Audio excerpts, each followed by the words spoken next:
Hi guys, welcome back to my podcast. This is Arun Gala. My podcast is called Grabbing Coffee with Arun, where I talk to everyday people that are doing very interesting things.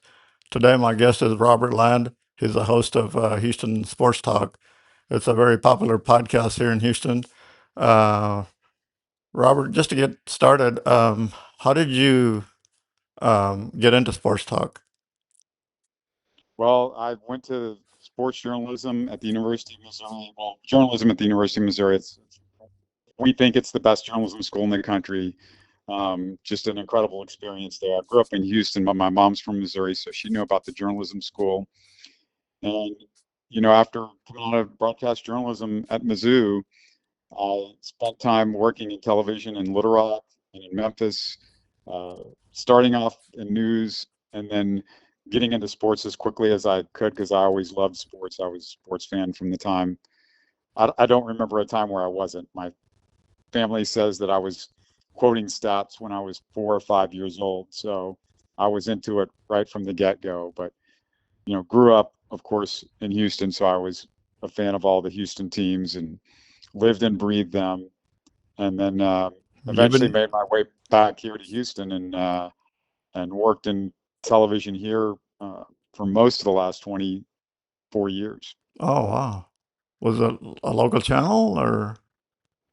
When I moved back here, I worked for Channel 20, which at the time Mm-hmm. was the home of the Rockets games, half of their games, and so I worked for the Rockets as a videographer editor, and then for the next few years after that, and that was a great job, by the way. I got caught up in a buyout, and they no longer had the games on. So for the next few years, I worked for a show called High School Sports Live, an hour-long high school sports show on Channel 55. Loved that experience as well. Todd Freed was the host of that show, and I shot, edited, helped produce the show. We won a couple of local Emmys for it. Wonderful experience. And then they sold the station. The station's now Spanish language. So, yeah, there was no longer need for us.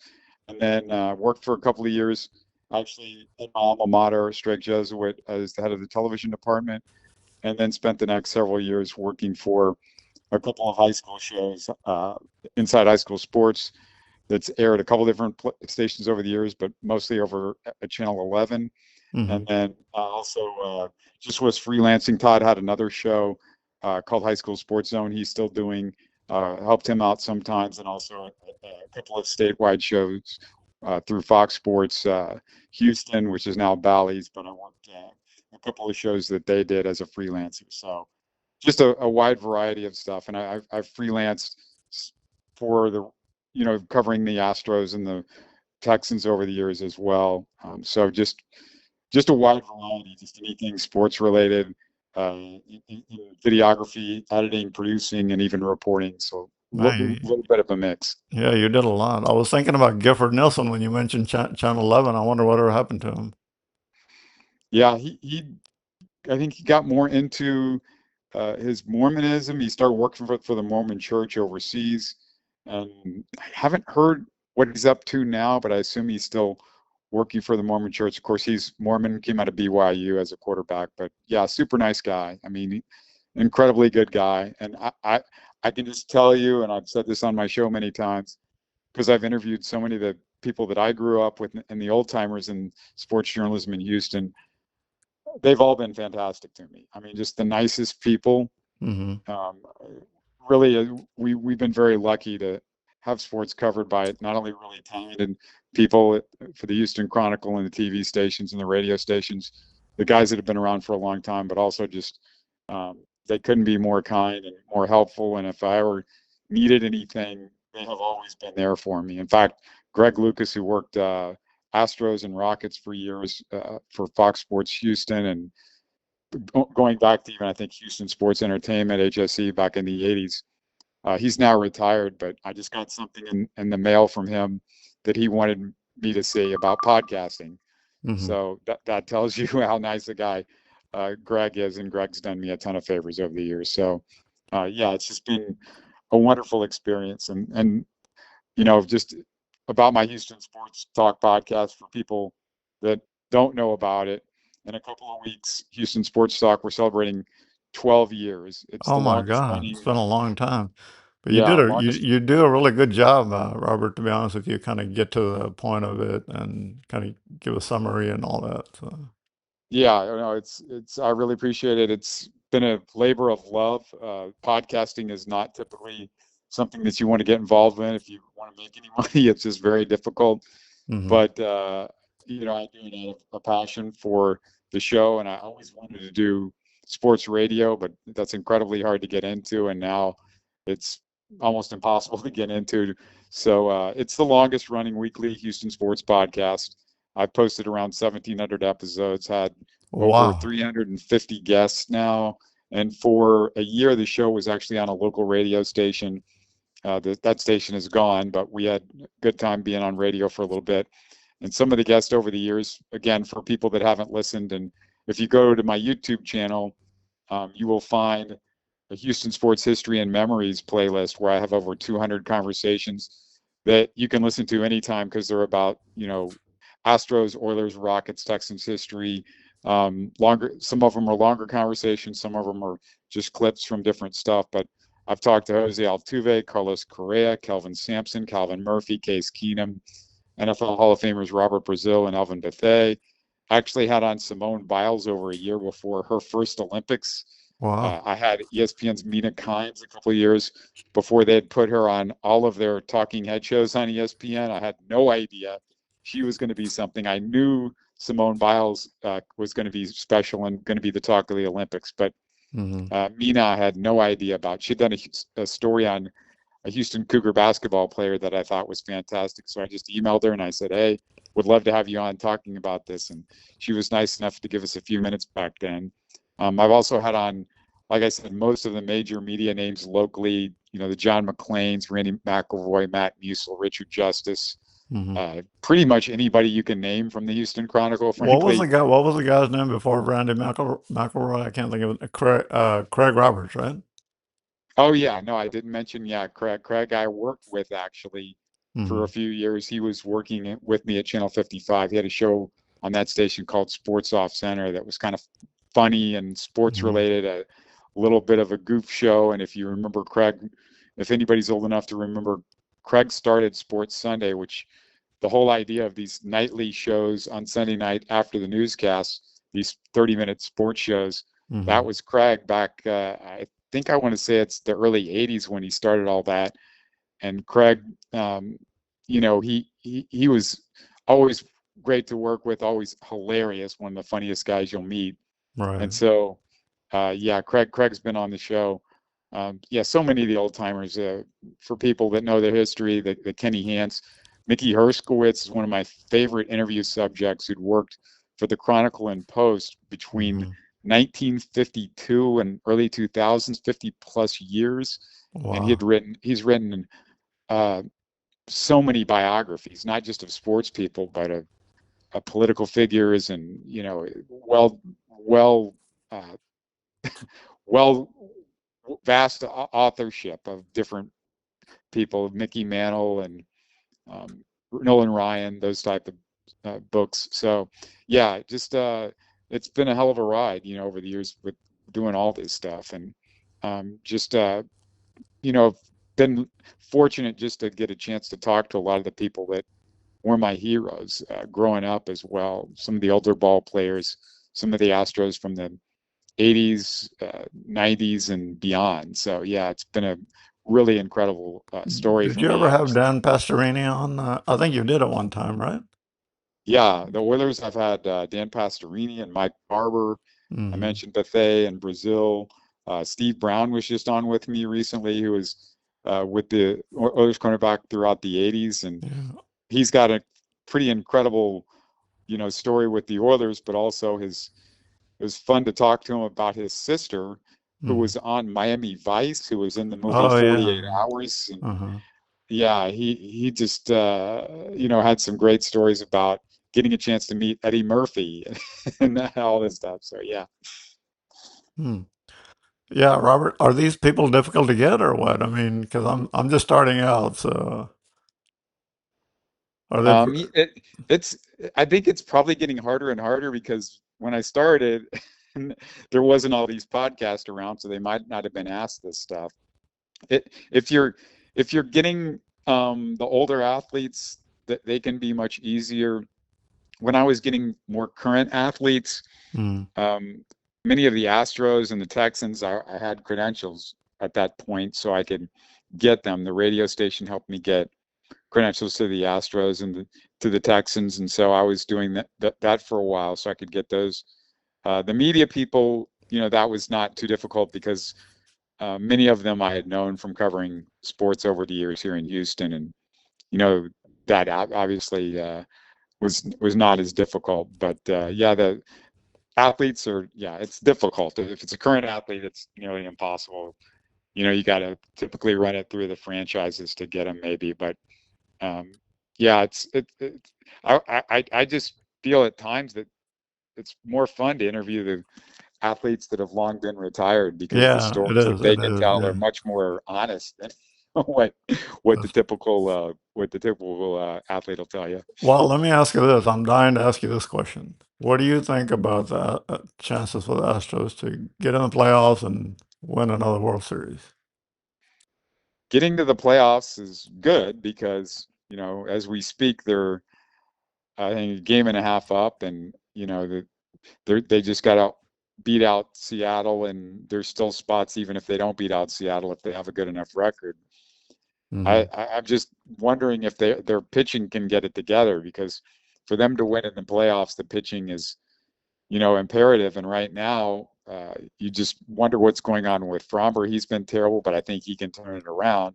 Hmm. But the bigger issue is, I think they can get to the World Series, but Josh Hader's got to be healthy. I don't think they can go to the Hmm. World Series with Abreu and the mess of a bullpen that they've got right now. A couple of those guys could get it going, which would help, but really getting Hader back to have the Hader Abreu at the end of the game.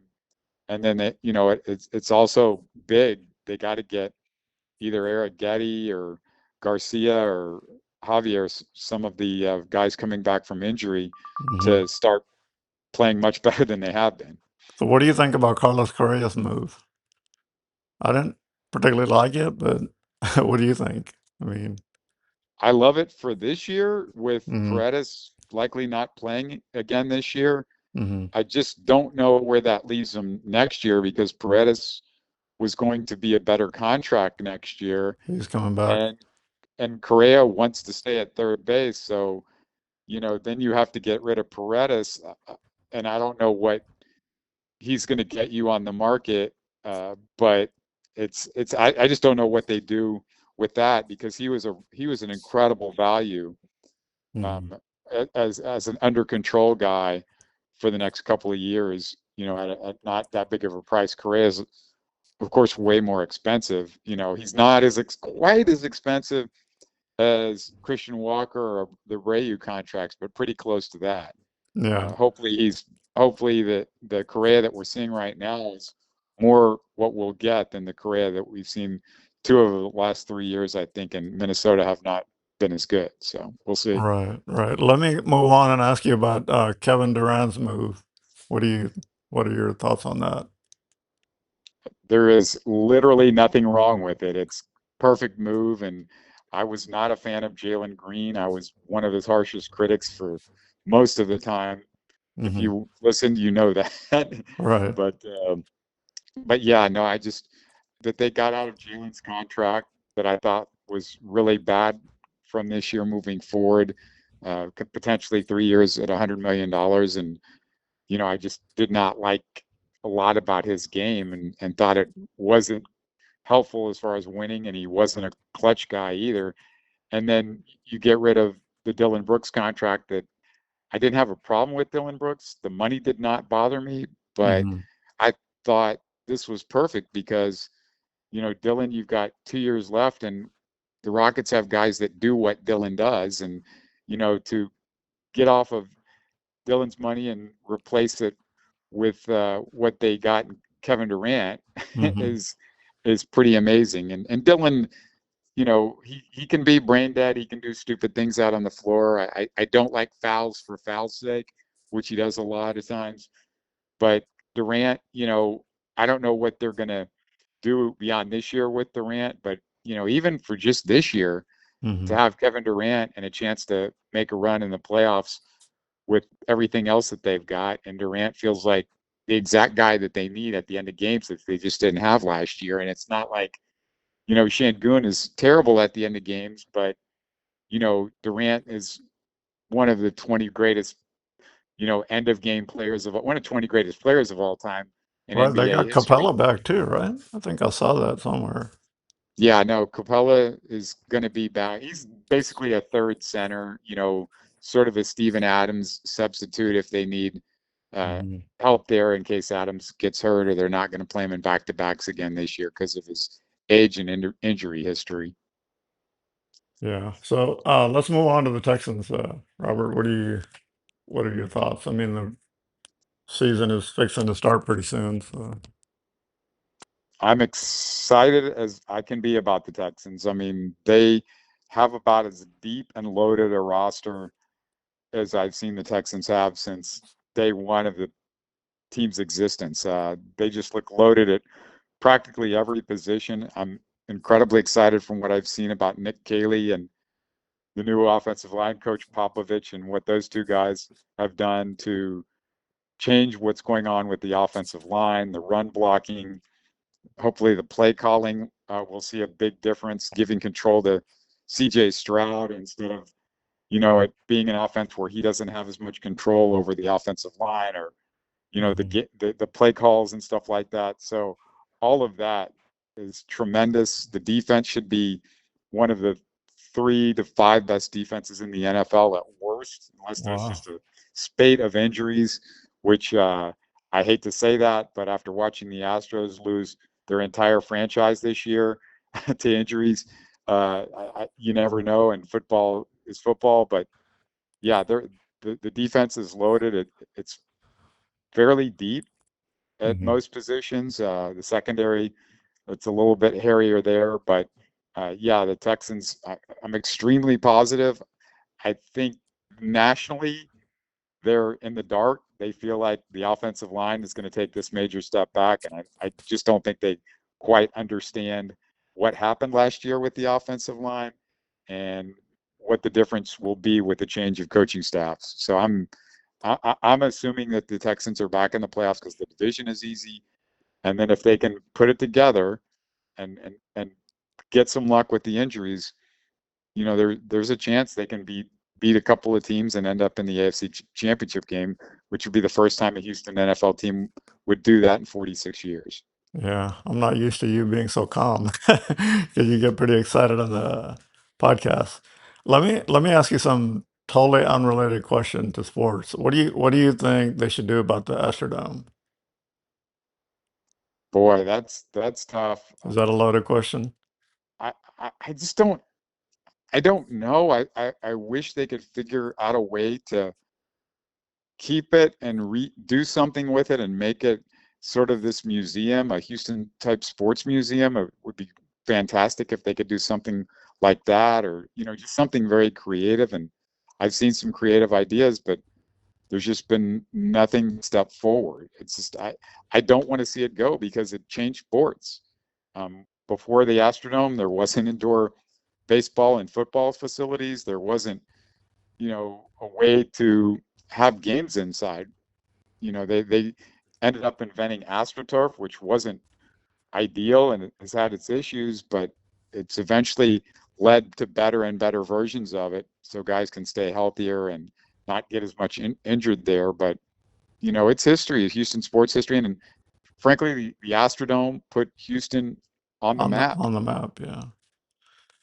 So Robert, what are your future plans? What do you want to keep doing the podcast or Yeah, for the podcast. Yeah, for now, I'm keeping going with the podcast for Texans. We do live post game shows on YouTube, but you can watch them anytime after we're done. But if you subscribe to the channel, Houston Sports Talk, and just look for you type in my name, Robert Land. Houston Sports Talk is the quickest and easiest way to find it. But yeah, just you subscribe and ask for notifications so you'll know when we're going live with Texans post game shows. But we'll also continue, covering the Rockets and the Astros and everything going on in Houston sports and Cougars at times as well. I'm going to continue to try to have uh, some guests that are just different that you won't hear on Houston Sports Radio from other podcasts. I love getting the older athletes. Like I said recently, I had Scipio Spinks, Hmm. who played for the Astros in the late '60s and early '70s, and was I telling don't me even remember who stories. that is. Yeah, I mean, he was not here for long, just 3 years, and didn't get to play a whole lot, and then had a career-ending injury with the Cardinals when he was about to take off as one of the best pitchers in the game at that time.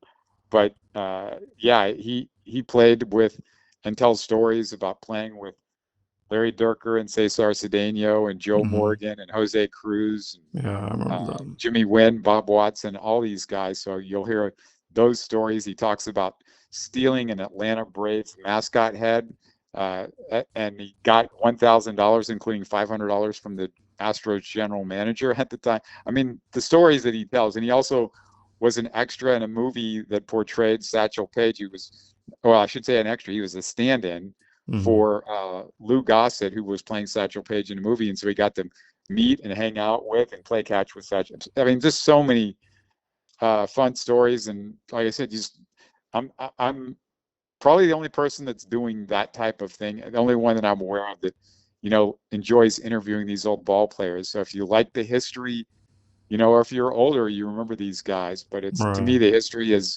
what makes sports so fun, because it all gets connected to today. And Astros fans, you hear of the names, but you want to know more about Cesar Cedeno or Jose right. Cruz or Larry Dierker and some of those guys. And yeah, a couple months ago, I interviewed Phil Garner, Oh yeah, which oh yeah, I remember that. is one of my is absolutely one of my favorite interviews ever. He was fantastic. So we were getting stories on, being on the field for Nolan Ryan's fifth no hitter when he was with the Astros, Hmm. and as a player. And then, we talked about some of those '80s teams, and then got into, his managing career with the Astros in the early 2000s. And we also talked about, him playing with the Pirates We Are Family championship team in '79, and playing with Dave Parker, who just got into the Hall of Fame, and great stories about Dave Parker, and Willie Nelson is incorporated. And I mean, just, Yeah. I can't recommend that interview enough. I just loved it. Willie Nelson must be in his 90s, I guess, huh? He must be about Yeah. 92 or 95. So, Willie's in his mid 90s. I want to say, yeah, so Robert, Houston guy too. how many people does it take for you to run the podcast? Is it just you or? It's just me at this point. It's me. I've had three co-hosts over the years. I started off the show with Hmm. my best friend from high school, and we're still close. He just got burnt out after about 6 years, and then Stephen Kerr did it with me, who he did a ton of. He's covered sports for almost 40 years, Right. so he did a ton of stuff in the Austin market, but he loved all the Houston. He kept connected with all the Houston teams that he grew up with, and grew up in Houston, was connected with all that. And then I also worked for a couple of years with Sean Bajani, Oh yeah, yeah. Sports He's Radio on the radio 610. now. Yeah. Yeah, so Sean's been with 610 for almost 20 years, but they finally got him, which I'm super excited about. They got him his own nightly show Monday through Friday, and so once they did Yeah. that, I'll he listen couldn't to it do the sometimes. podcast anymore. Yeah, once they did that, he couldn't do the podcast. But I was extremely happy for him, and I want the people that do this for with me for basically fun to go on and do better things. Yeah. Whatever I mean, happened to Rich Lord, Robert? He just kind of disappeared. I mean, just retired. I all I know is he's retired. I haven't heard much from him. hmm Charlie Palillo is still. they're I don't still think out he's there. doing. I don't think he's doing any radio. I think he's doing some web stuff for 97.5, the stuff that they do on the web. But yeah, Charlie and Rich were around. Those are guys that were around forever in Houston sports radio. Yeah. One last question I wanted to ask you was, what do you tell like some of these younger people that want to get into sports talk? I mean, it's not easy, right? Yeah, if you want to get into anything in media, if you can figure out a way to do it where you're working for yourself and you're your own creator, and you can figure out, how to do it to where you're not beholden to companies, because it's just really difficult. I've gone through some stations, and uh, they've gotten sold and I've lost a job, or the change in management and you lose jobs, or whatever. I mean, it's constant change. And I mean, that's every career, I'm sure, but it's very difficult, and it's very difficult to get into sports journal. You really have to love it. And what I would suggest also is, as soon as you can, in high school, Mm-hmm. middle school, whatever, start creating your own content so you get comfortable with talking like you and me are doing right now, like I do on the podcast. I mean, Right. even on my podcast, I can tell how much I've improved over the years, just in delivery and, Mm-hmm. what I'm doing. I mean, you learn by doing in this field, like most fields. And Yeah. so practice, and you have these outlets that I didn't have when I was a kid, podcasting and YouTube, and which is just, I think it's fantastic as a training ground for that. But also, like, as soon as you can, start interning and working for stations or papers or websites that you want to work for. And if you've got to, you work for free and you get in with them, and make sure you do that as soon as you can, because with every person that you come in contact with, it's, it's another person that might It's help you get a job networking, later yeah, on. networking and whatnot. So, I'm probably a little bit. I'm 60 years old, Robert, and I'm not. I'm just doing this for fun, just kind of get out of my shell, I guess. So my background is in accounting, and I just enjoy doing it and just learning about people. And but listen, this was a wonderful opportunity to get to know you, and just really keep up the good work. We are out there listening to you. There are people out there that are listening. So keep up Yeah, the it's good great to work. hear. Yeah, and if you guys want to reach me, my email is grabbingcoffeewitharun@gmail.com. Thanks a lot, Robert. Thanks for your time. Thank you. All right, take care.